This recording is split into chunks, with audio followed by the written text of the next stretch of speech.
My husband's infidelity and its aftermath.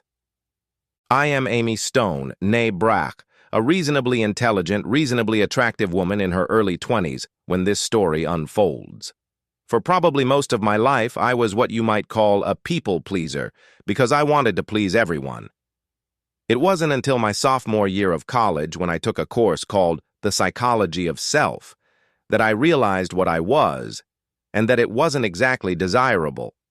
By the end of the course, I was convinced that actually being a people pleaser meant that I liked myself less and wasn't as confident as I should be, that many people thought I was untrustworthy. And to be honest with myself, I resented the very people I was trying to please. While I won't say I snapped out of it, by the time I finished my sophomore year, it put me on the right track, so that by the time I graduated, I had a lot more self-esteem and confidence. I didn't take offense and said what I meant, not what I thought the person wanted to hear. By the time I got to law school, I was able to function very well. I met my husband, Niles Stone, after my first year of law school. He was in the business school at the same university and was about 3 years older than me. I always thought the name Niles was pretentious, and there was a bit of that quality in him, but fortunately it was overshadowed by many fine qualities. In fact, the only quality of his, besides the slight pretentiousness, that I didn't like was his overly flirtatious manner with beautiful women. However, he knew how I felt about fidelity and never crossed the line. Our relationship with Niles quickly turned into a loving one, and one thing from my people-pleaser past that I didn't give up was the desire to make my partner happy and content. Niles was good at that himself. So we had many exciting and rewarding sexual experiences both before and after the wedding. As I said, I'm reasonably good-looking, but I always thought Niles was considerably better looking than I was, though it never bothered me, attracted the attention of others, or affected my self-esteem. I graduated from law school with decent grades and excellent recommendations, so I immediately got a job at a fairly prestigious firm. Unfortunately, the firm had a more than decent number of guys, some of whom seemed to think that even though I was married, I would want nothing more than to jump into bed with them because they were such hot guys. One of them was particularly annoying. After about the third time he proposed, I started secretly recording him. One day after I taped him, he grabbed my body and I hit him in the face with my knee with a law book. Of course, the firm immediately wanted to fire me. When I showed my tape to the senior partner, his face turned pale, especially after I made it clear that without a shadow of a doubt I would file a harassment suit against the firm for creating a hostile workplace environment, as well as sue their principal himself for harassment. A week later, I was allowed to quit with a $75,000 severance package, a contract signed by the principal and senior partner himself, promising never to slander me to anyone, and a letter of recommendation from the senior partner himself. Having had enough of the old boy network in just 1 year at my first firm, I moved on to my next job at Marks & Benson. P.C. Winona Marks was the managing partner and majority shareholder of the firm. More than half of the staff was female, and I seemed to fit in perfectly. Winona is an intelligent person with very large breasts and an even larger ego. Although she is probably in her early 40s, she obviously has very good genes and/or exercises daily because she is definitely a beauty. While I'm certainly no expert, I think the average man would rate her looks a 9.9 on a scale of 1 to 10. Winona is also an expert at using her sexuality to her advantage with male judges, jurors, and even male attorneys on the other side of a case.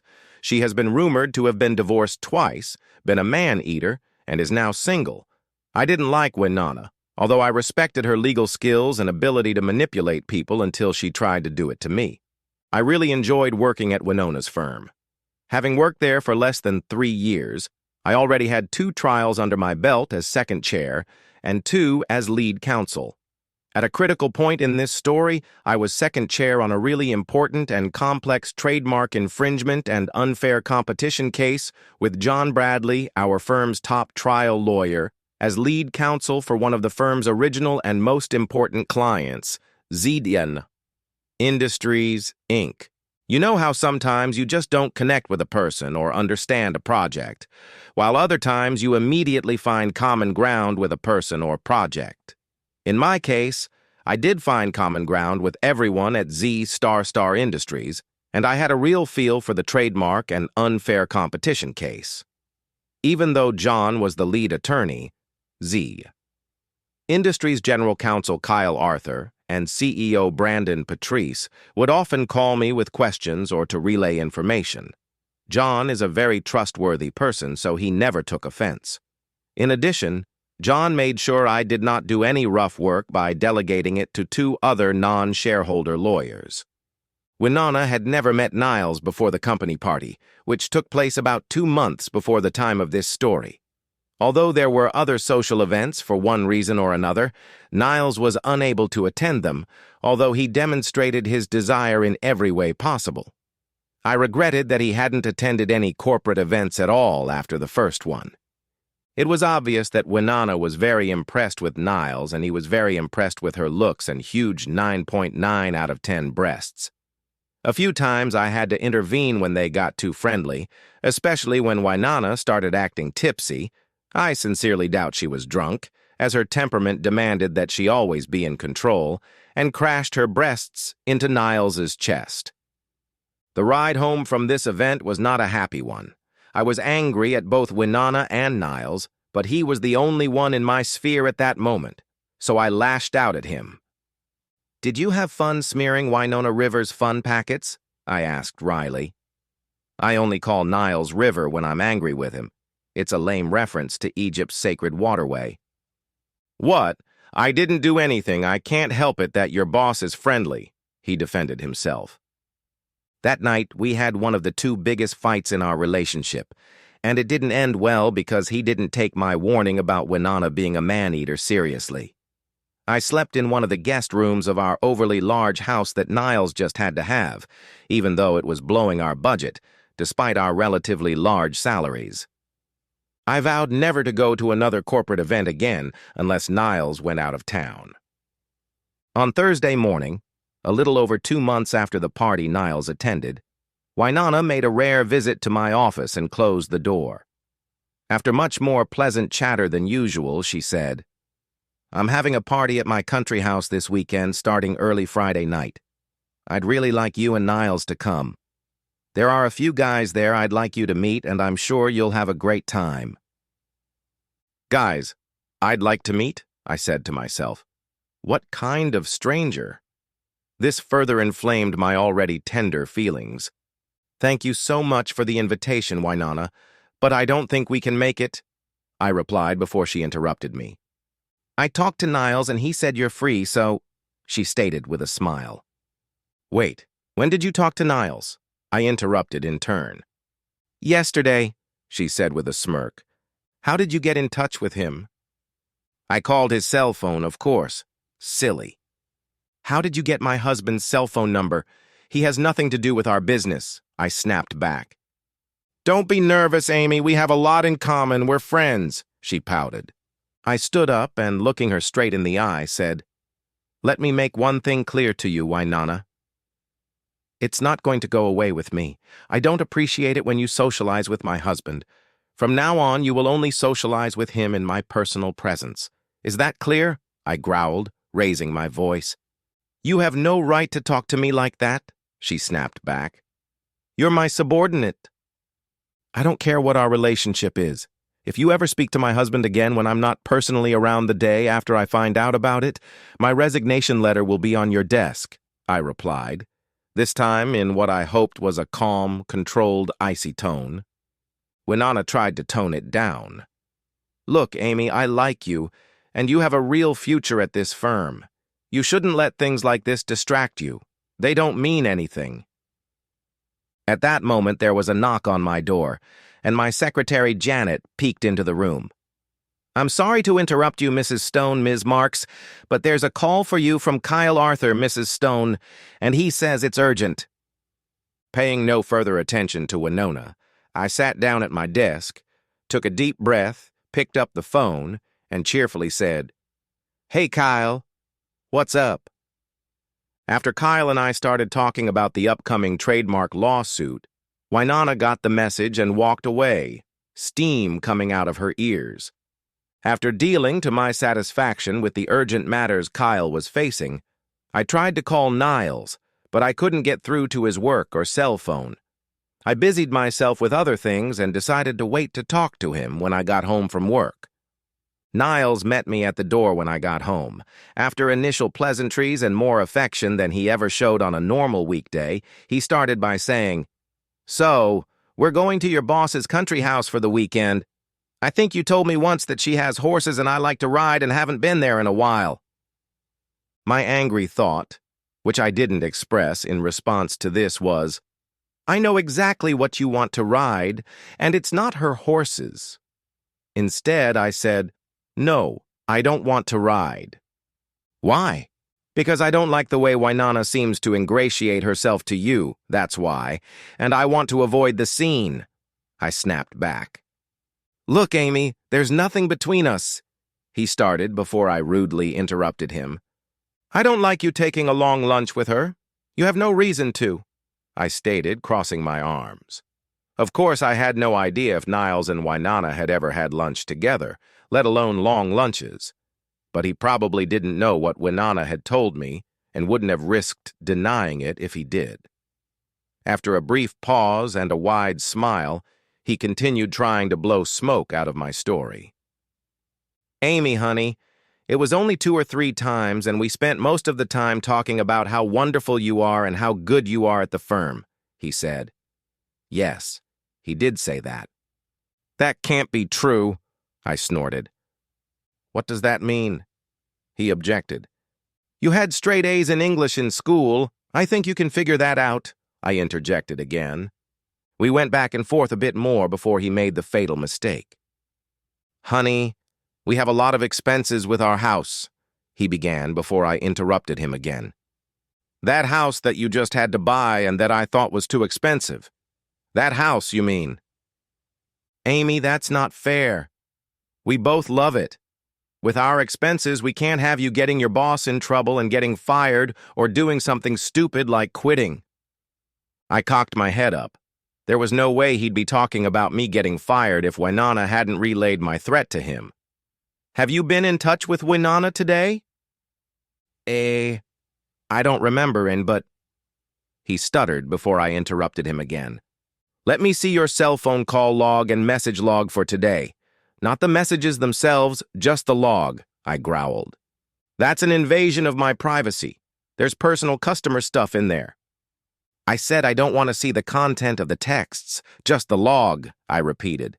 I saw him looking at his cell phone lying on the counter 4 feet away from me. I reached for it. He snatched it out of my hands. "I told you it was private." I jumped outside and immediately called Wynonna from my cell phone. Her secretary, Gloria, didn't want to connect me, but I asked her to tell Wynonna that she needed to answer. "What's up?" She began the conversation in a gruff voice. "Why did you send Niles a text, even though I asked you not to?" I asked in as calm a voice as I could muster. I'm sure she thought Niles had confessed and didn't want to dig himself a hole, so she replied, "I just thought he should know you threatened to leave." "His economic well-being is also in question," she said in a determined voice. I immediately cut the conversation short. For the rest of the night, I pretended that nothing had happened, but Niles was wary of me. I think he was surprised when, as we got into bed, I became the love aggressor. Little did he know that the reason was that depending on what happened the next day, Friday, we might be making love for the last time. I just looked at him like a handsome gigolo when I had sex with him. I didn't want to look at his face. Physically, it was very rewarding, although emotionally not so much. I fell asleep almost immediately afterward. The next morning, he thought everything was fine because he was awake. As I was leaving, he said, "Remember, we need to be home by 1 p.m., so we can hit the road to your boss's country house." "I already told you I'm not going," I smiled. "Amy, you're going to have to. I don't want to go without you, but I will, if only to save your career." "That won't help," I replied. There's that phrase again. What does it mean? It means I don't believe in your reason for wanting to go, and if you do, there will be consequences. Amy, you're making a big deal out of everything, he began, as I gave him a quick peck on the lips and hurried out, saying, "Be here by 1 o'clock," and some other nonsense I wasn't listening to. When I arrived at the office, I wrote my resignation letter, gathered all my personal belongings, and then took the letter to Winona's office. Her secretary, Gloria, with whom I had a good relationship, greeted me. "Hi, Amy. What brings you here?" "Hi, Gloria. I have a letter for Winona." "Is she in the office?" "No. She left last night for her country house to get everything ready for a party she's throwing this weekend, which, by the way, her faithful secretary wasn't invited to." I could tell Gloria was furious. She doesn't hide her feelings. "Are you coming, Amy?" "I thought she said something about you and your husband Niles being invited." It didn't surprise me that Gloria knew Niles's name, given Winona's obvious interest in him. "No, I'm not going, Gloria. In fact, you probably won't see me again. I'm resigning." "What?" shrieked Gloria. "You can't do that. You can't do that. We love you." "I'm sorry, Gloria. It's complicated. Please keep this a secret until my letter of resignation gets into Winona's hot hands." "Okay, but when will that be?" she asked. "I don't know yet. It depends on whether my husband goes to Winona's little soiree. I have a few phone calls to make, and then I'll be back to see you, after 1 o'clock, I concluded with a smile. I then set about the unpleasant task of informing lead attorney John Bradley, Z Industries General Counsel Kyle Arthur, and Z Industries CEO Brandon Patrice that I had resigned. But I wanted to wait until 1 p.m. to do so. In the meantime, I called a few smaller clients and told them about it and that I was sure their cases would be put in order. One client said, "Where I go, he goes," but the others disagreed. Niles called at 12:55. "Where are you, Amy?" "I'm at work," I replied nonchalantly. "I told you we need to be on the road by 1 o'clock, and even if you leave right now, we won't be able to leave until 1:30. "Did you listen to what I said last night? Or did you just hear what you wanted to hear?" "I am not going, no way, no way," I replied. "I thought you were just a little out of it. Your boss will be upset if you don't go." "Like I care if Winona gets upset or not," I threw in. After a meaningful pause, Niles said in a stern voice, "Well, I'm going with or without you." "I told you last night it wouldn't go away," I replied. "And I told you I don't know what that means," he replied. "It means there will be consequences." "Bye," I replied, and cut the call. Niles called back, but I left it on voicemail. I grabbed a deli sandwich for lunch, my last lunch at Marks and Benton, before talking to John, etc., and pulled out my iPhone with the locator app. When I made sure Niles's iPhone was on its way to Winona's country house, my way forward was clear. John was saddened by my decision. I saw a cold sweat break out on him. "I don't know if I can handle Z Industries' trademark infringement and unfair competition case without you," he said, showing insecurity for the first time since we'd been together. "I don't want to leave you in the lurch, John. If I can work something out, I'll continue because I really like the people at Z Star Industries, especially Kyle and Brandon. However, it won't be as an employee of Marks and Benton, PC." John demanded a full explanation. I gave them to him, vowing not to divulge the reasons. He began to sweat even more. "Can't we go through the courts first?" he asked. "Absolutely not.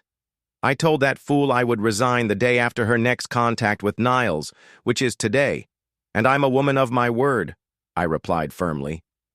"Now I have the unpleasant task of calling Kyle and Brandon. Amy, you can wait with that. Let me think about it for a while and then let me talk to them first, okay? I have a secret for you, too.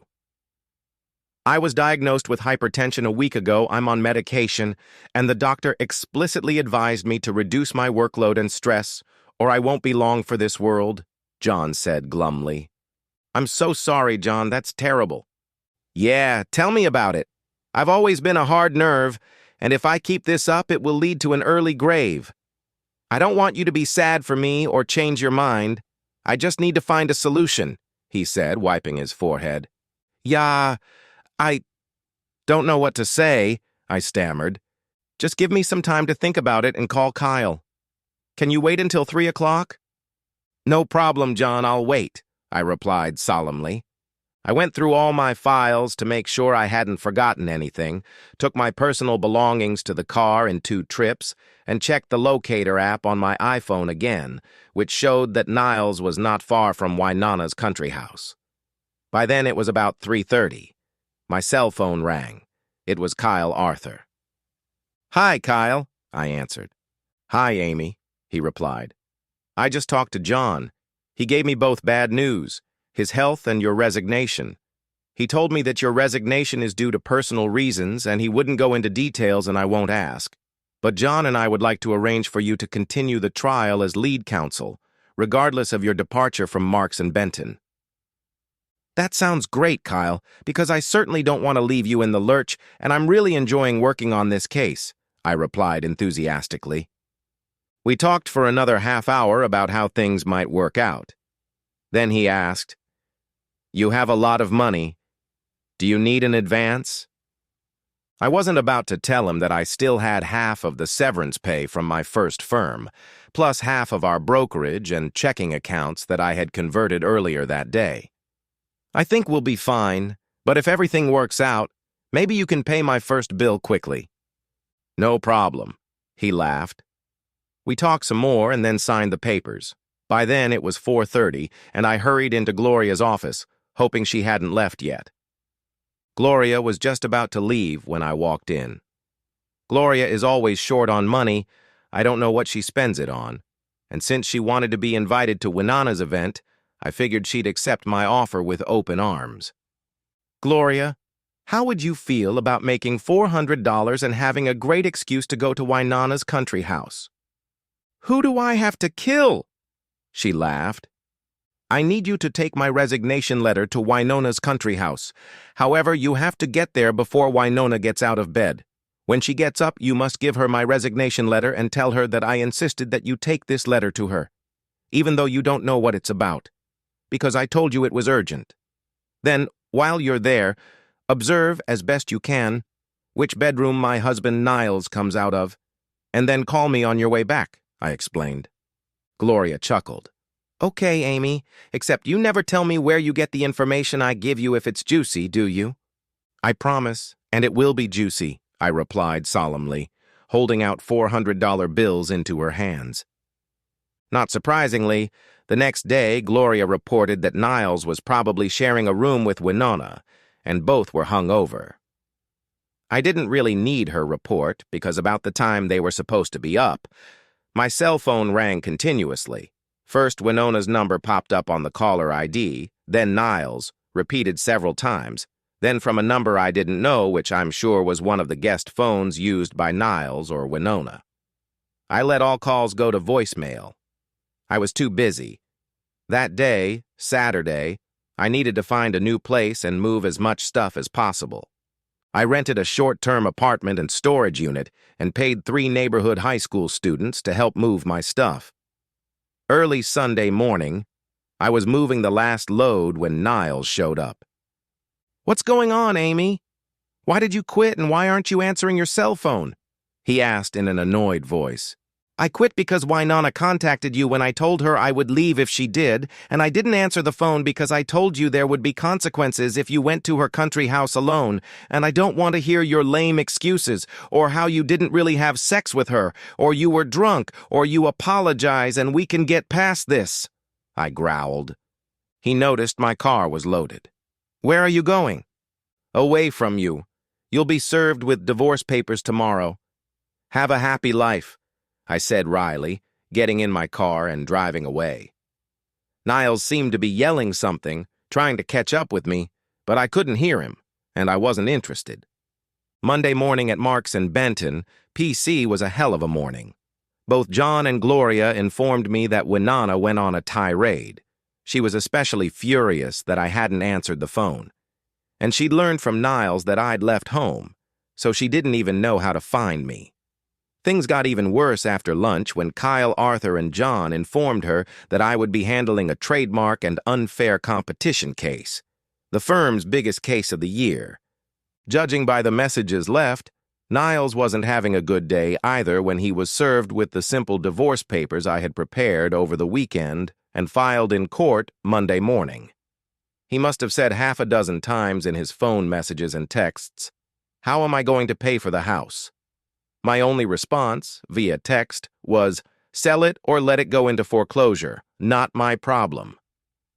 Things worked out well with the lawsuit. Z. Industries rented me a small office in the building next to Marks and Benton's, and the transition went smoothly. John could only work part-time, but I worked on the case full-time and still had the services of 2 assistants from Marks and Benton's, although they were sworn to secrecy about my whereabouts on pain of exclusion from the case. Fortunately, the trial was held in a federal court, located about 500 miles away, so Winona would have to travel to attend the trial. Although I didn't shine during my first 4 trials, I won 2 I should have won and lost 2 I should have lost. Everything surrounding the case energized me more than I ever had in my life, and I really knew the subject matter. The first day of trial couldn't have gone better. John told me that my opening statement was as good as anything he had ever seen, and Kyle said it was the best he had ever seen. There was only one downside to the day. As we were leaving the courtroom, Winona popped out of the back rows, came up to me and said with a wide, sickening smile, "You were just great today, Amy." A disgusted smile appeared on my face as I replied, in a low voice so Kyle wouldn't hear, though John probably did. "I don't care what you think, cheater. Go have sex with Niles and stay away from me." Unable to contain herself, Winona followed us to the hotel and made a lot of noise, offering to have dinner with us. At the appropriate moment, I pulled Kyle aside. "Kyle, I'm afraid that Winona's presence will adversely affect my ability to litigate, and I'm certainly not going to socialize with her, let alone have dinner with her. I would greatly appreciate it if you could get rid of her. Would you mind?" Kyle grimaced for a moment, then smiled and said, "Consider it done. I'll expect you in the hotel dining room at 7:30.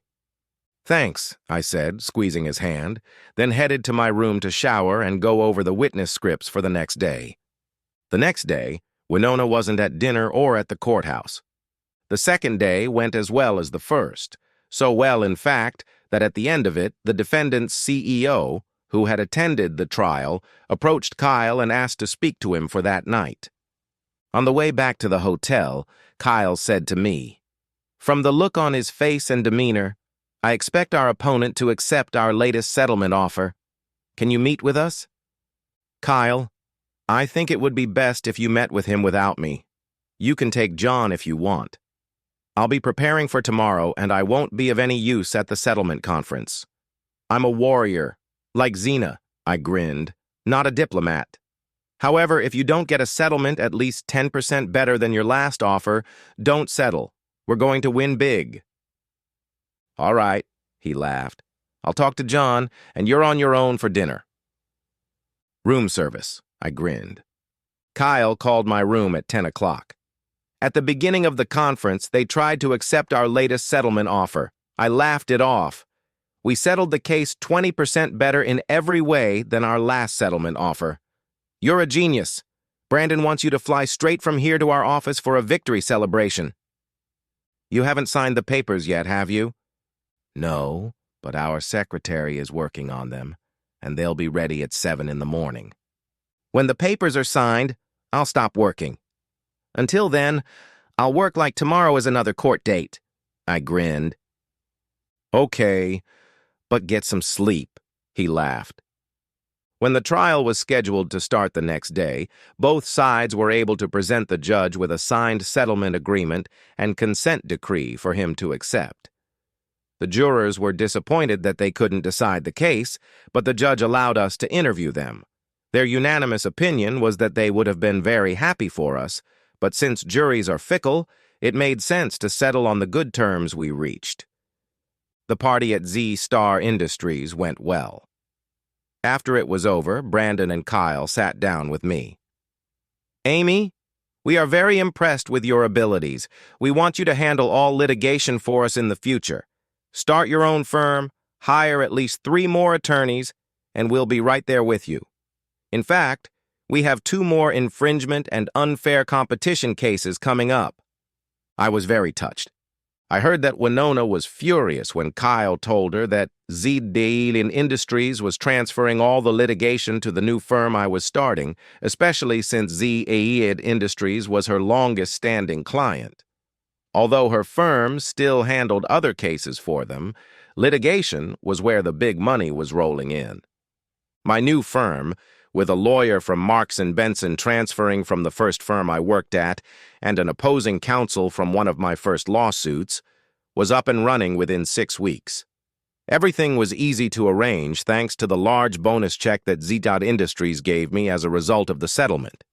3 years have passed, and my new firm, Brack & Associates, PC, I reverted to my maiden name, does all the work we want without straining to get hypertensive like John did. I still talk to John regularly, and we have a good relationship. With Winona, I have never had contact with her again in any way, shape, or form. During the process of our divorce, I was forced to go to counseling with Niles. After about the 5th time, when he would come up with some lame excuse or stupid proposal, and I would say the same thing. It's not going to work. He realized the futility of the situation. He had to sell his precious house, which was very painful, and we split everything 50-50, with no alimony either way. I haven't seen him since the divorce judgment was granted, and have no intention of seeing him again. Right now, the prospect of a new marriage is a no-fly prospect for me. However, I do get sex on a regular basis, so for now I'm happy, at least until I start squeezing the maternal juices out of myself. The end! Subscribe to my channel! Thank you.